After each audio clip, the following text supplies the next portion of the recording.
Sveiki, taigi su jumis White Orange'as ir visai atsitiktinai aš kuriu šitą video, tai čia bus tutorialas ir jis bus skirtas naujokams, kurie nemoka ant LMG saito užsimesti parašą.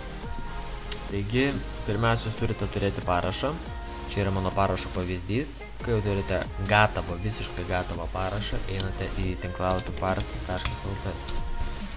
Spaudžiate talpinti paveikslėlį, pasirenkate savo parašą ir talpinti. Tada iškrenta 6 nuorodos. Iš šių 6 nuorodų renkatės 5-ąją, paveikslėlis formą, ir šitą URL kodą tiesiog kopijuojate ir metate va čia. Redaguoti mano profilį, kairiame šone parašas.